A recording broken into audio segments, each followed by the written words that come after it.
Ewan ko po kung ano pong pumasok sa kokote ni John Vic. Sabagay si John Vic kasi mahilig din to magdadakdak eh. Di ba? Kumbaga sausaw din to sa lahat ng issue eh. Si John Vic kasi, nagdeklara po siya na tatakbo siya. At ang gusto niyang gayahing style, yung style po ni Tatay Digong. Di ba? Yung kinakailangan mapakita niya talagang siya ay lalaking-lalaki, machong-macho. Oh. May Baste Duterte. Isang speech lang po ni Baste Duterte. Po siya, nakita na po nila kung paano tinuguruan tong Digong Part 2. Real talk po tayo. Kaboses si Tatay Digong. Kasindiin ni Tatay Digong. Sa totoo tapos yung appeal, dahil bata pa po si Duterte, yung appeal niya po, real talk po to. Pag dumadalo po kami ng mga rallies, nakasama po si Baste, alam mo po na si Baste ay nariyan na. Nagtitilian na eh. Malaki pong hatak yan pagdating po sa, hindi naman natin sinasabi yung mga kabataan pa yan, pero yung mga may edad na pong mga kababaihan, mga nasa trentahin, nauso to eh, mga trentahin pataas. Pucha, titilian talaga si Baste Duterte. Oh. Yan ba yung dahilan, Remulla, kung bakit mo siya sinabihang supot? Gustong ipakita kasi ni Remulla yung macho image niya na huhulihin ko lahat na nakahubad. Style Duterte yan eh. No? Pero dapat kasi yung mga utos mo, hindi mo babawiin sa loob lang ng ilang araw na palpak na pagpapatupad. Kaya na-realize po nila, pucha, pag-aksaya lang to ng panahon eh. Maski po yung mga congressman na boboto, lalo na kayo sa Visayas at Mindanao, talagang hindi lang po doble isip ang gagawin ng mga yan. Pwera po yung mga subong-subo na, yan sila Luistro, si Tere Redon, ito sila Abante, si Chua. Alam po nila, subong-subo na sila, hindi sila pwedeng bumaliktad at kumampi. Alam nila na si Baste, ano man ang mangyari kay BP Sara, ay pwedeng humalili bilang presidential candidate. Puta sila nga, wala pang pambato eh. Yung mga kalaban ni BP Sara eh. Wala pang pambato eh. Si BP Sara meron ng plan B. Yung mga Duterte may plan B na. Si Baste. At ang maganda kay Baste, talagang lahat nung naghangad na bumalik yung Duterte leadership, once na marinig nila mag-speech si Baste, eto na si Digong na to. Digong na to. At syempre, bakit po nakisawsaw dito si John Vic Remulla? Mamaya susuriin natin. Eto muna, ano ba yung sinabi ni John Vic Badong at bakit sinabi mong sumausaw? Kasi wala naman pong kinalaman si John Vic dito sa usapin na to.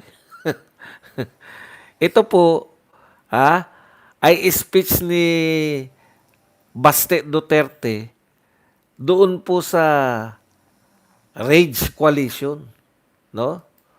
At ang ganda po, ang tindi po ng dating ng mga sinabi po ni Baste Duterte dito sa Rage Coalition na to. Ito po ang sinabi. Dahil ang tindi ng impact ng speech ni Baste, talagang yung sinabi niyang ulo, isang ulo lang yung gusto namin. Yung ulo ni BBM. Noon pa lang po, sinabi ko na yan. Ito misinterpret nila to at sasabihin na naman na pagbabanta. O, di ba? Ngayon, yan na. Pinaimbestigahan na sa NBI. Huwag niyo pong putulin dun sa ulo lang ni BBM. Bigyan po natin ng context yung sinasabi. Maaari po yan dahil siya ay hindi naman Tagalog. Pero hindi po ibig sabihin na ulo lang ni BBM ang gusto namin. na may pagbabanta na naman. Alam niyo po, itong gobyerno na to, napaka-insecure. Sa totoo lang, lahat po ng presidente may constant na pagbabanta yan. Kaya nga merong Presidential Security Group. Hindi po ba? Lahat po ng presidente. Marami pong grupo rito na gustong yung presidente po ay hindi po ibig sabihin yan na sinabi ni Baste na ulo ni BBM ang gusto lang namin. Ilagay nyo sa context. Yun ba talaga yung meaning nun? Na sasabihin niya sa buong speech niya? Ang context niyan, kayong mga congressman na gustong bumaliktad, kontakin nyo lang to. Si Mike Defensor tsaka si Bebot Alvarez. Kasi po naghahanda na sila sa 2028 election. At kakailanganin po nila yung mga local politicians. Hindi po yan katulad ni Leni ang mga Duterte na magde-decide ilang buwan na lang tapos akala niya pagdating niya ron dahil maraming tao, akala niya kusa na lang boboto yung mga tao na wala yung mga local politicians dyan. Yan yung kulang sa utak ni Leni Robredo. Walang paganda. Ngayon, masaya na siya. Second ako, third ako, second ako, third ako. Meron ng campaign contributions. Manalo, matalo, puta, okay na siya sa campaign contribution. Oh. Kita nyo? Natalo yan, di ba? Tapos nag-world tour.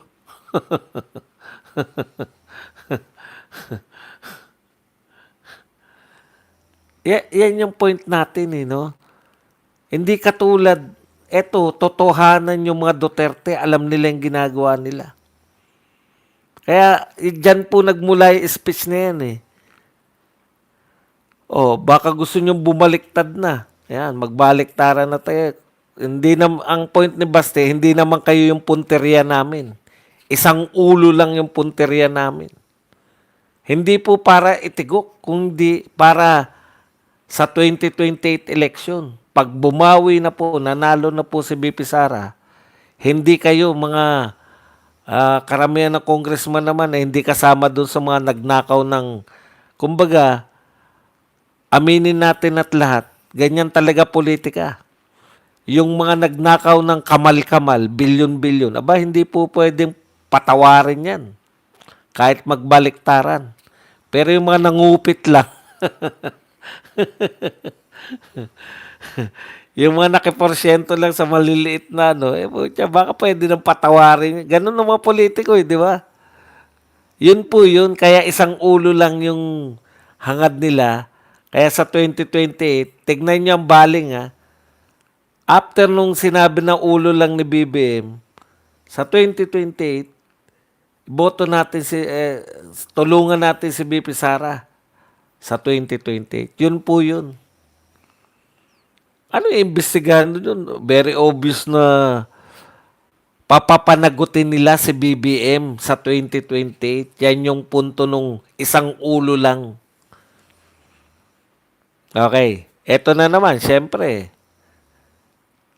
Eto na naman po si DILG Secretary. Sabi po, puro salita si Baste Duterte. Laki tayo sa kalye. Kung tayo madakdak lang tapos wala namang follow-up, di ba supot ka? O, yan po ang sabi ni DILG Secretary, supot ka daw. Baste, ang yabang, puro salita. Pero kung tanggalin mo sa Davao, wala naman. Ayaw gumalaw. Call him out. Matapang ka? Matapang ka? Tignan natin kung gaano katapang ka ngayon. Ito po ba ay salita ng isang DILG chief? Ano po ba yung kasalanan ni Baste? Parang away kalye na lang Anong gusto mong palabasin na laking kalye ka?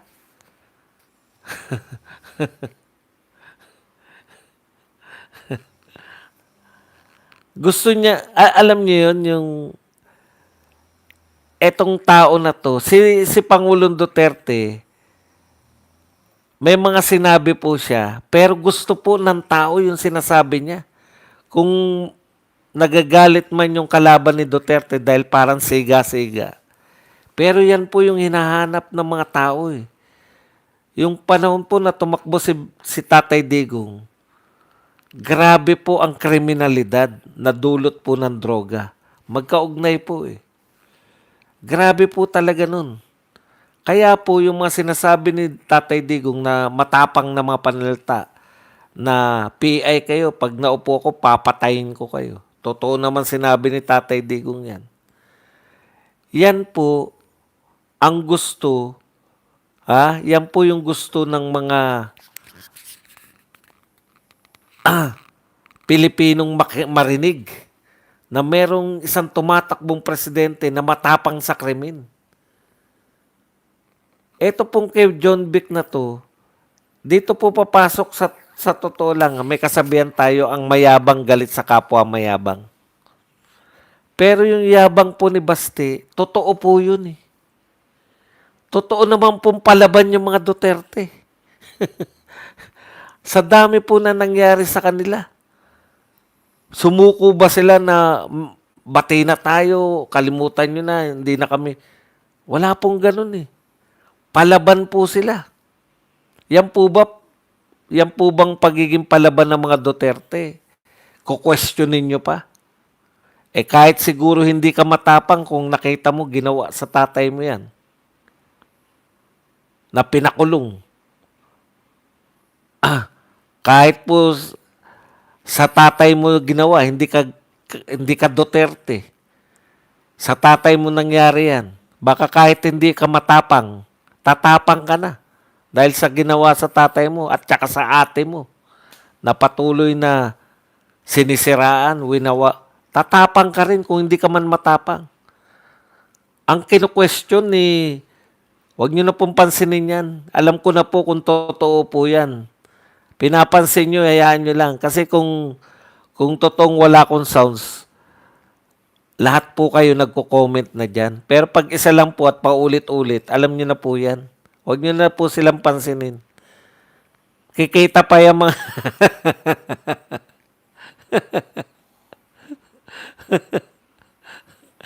Kikita pa po. Ano po yung talaga namang matapang yung mga Duterte? Kino-question mo yung pagiging matapang? Tapos sasabihan mo pa na support. Bakit? Alam mo yung mga hamon mo na ganyan? Ano ba hinahamon mo sa kanya? Buti pa si Torre, malinaw yung hamon eh.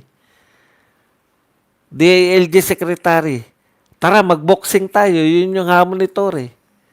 Alam namin kung, ano ba hamon mo kay Basti? Dito po, pasok na pasok yung kasabihan na yung mayabang, galit sa kapwa mayabang.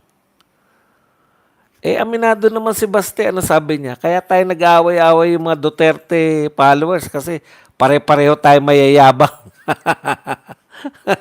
Di ba? Biglang nagbati-bati na ngayon. Bati na. Sino ba yung mga nag-aaway? Si Vic Rodriguez tsaka yung mga iba pang PDP, di ba? Okay na.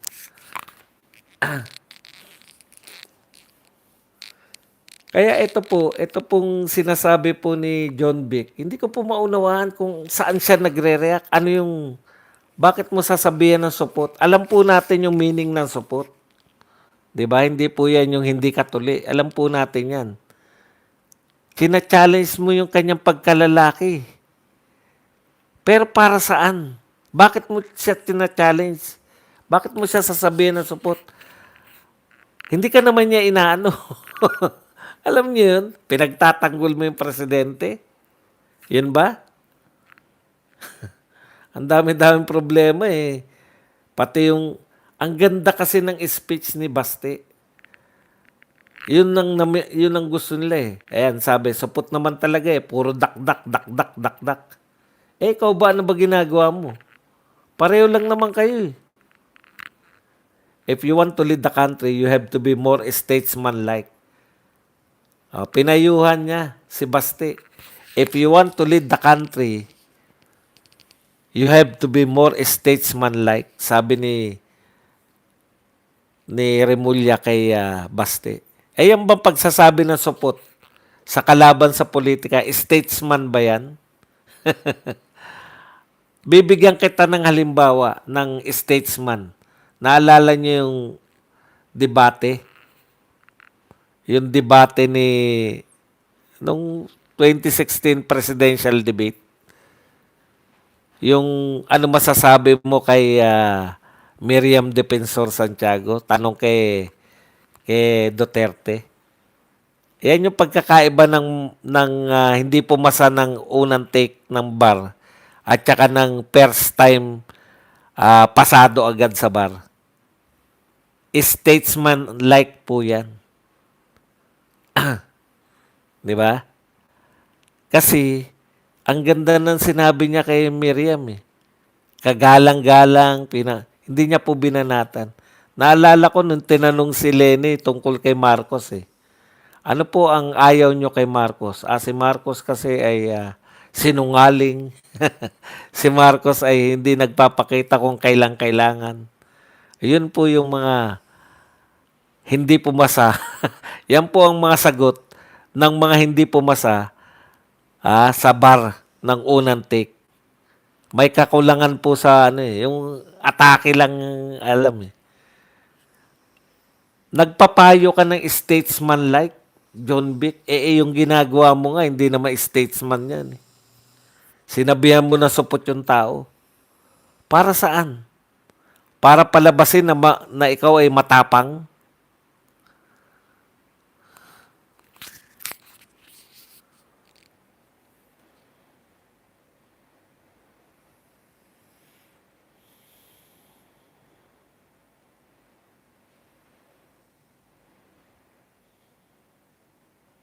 Eto tignan nyo yung sinabi ni Baste Okay na yan. Sabi niya sa mga congressman to okay na yan. Siguro yung mga anak nyo nakakapag-aral sa abroad. You can eat at very nice restaurant. Tama na yan. Okay, it's okay. Isang ulo lang naman ang kailangan namin, ang ulo ni Bongbong Marcos. Yan yung sinabi ni Baste. Parang sinasabi niya, mayayaman na kayo, tumigil na kayo. Tigil na kayo sa pagnanakaw. Isa lang naman ang ulo na gusto namin papanagutin si Marcos. Sa tingin nila, threat na raw yan. Pero ito si John Vic, sabi nga supot, hanggang salita lang. John Vic, sinusukat mo yung si Baste na matapang lang, dakdak lang ng dakdak. Saan, ano ba sukatan mo ng pagiging dakdak lang si Baste? Mayor ng Davao City yan eh. Ang Davao City ba ngayon napariwara? Ang Davao City ba ngayon punong-puno ng mga kriminalidad? Sa mga press siguro. Kasi kada may mangyari, puta, headline eh. Nagsuntukan lang yung mga kabataan, headline na kagad eh. Pumunta kayo sa Davao, maglakad kayo ng madaling araw.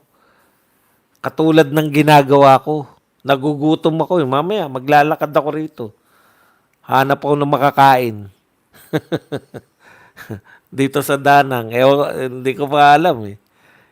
Oy, thank you very much, Sinhari. Hello po, Sir Vance, pang coffee po. Thank you very much sa $5 na pang kape. Okay. Ang point lang, kung ang sukatan nyo po ng hanggang daldal lang si Baste Duterte, tignan nyo po yung Davao. Debt-free. Insurgent-free. Yun na lang po yung mag-i-insurgent-free kayo. Alam nyo po, ito talaga yung pinaka siguro, bukod po sa mga infrastructure sa Davao, ang may pagmamalaki nyo po sa Davao City, yung pagiging insurgent-free nila. Dati silang talagang ang lakas ng kuta ng mga insurgent dyan. Ngayon po, wala na. Kung sinasabi mo, John Vic Remulla, na dakdak lang ng dakdak si Baste Duterte, wala maniniwala sa'yo. Dahil mayor yan ng Davao City. Ang Davao City, debt-free. Ang Davao City, insurgent-free. At higit sa lahat, ang Davao City ay kinikilala na second most peaceful city in Southeast Asia. Ang Davao City ay kinikilala na top 10 pinakamayamang syudad sa buong Pilipinas. Ngayon, kung sa tingin mo, salita lang yung kaya ni Baste Duterte, yan po ang Davao City. Wala kayong magagawa.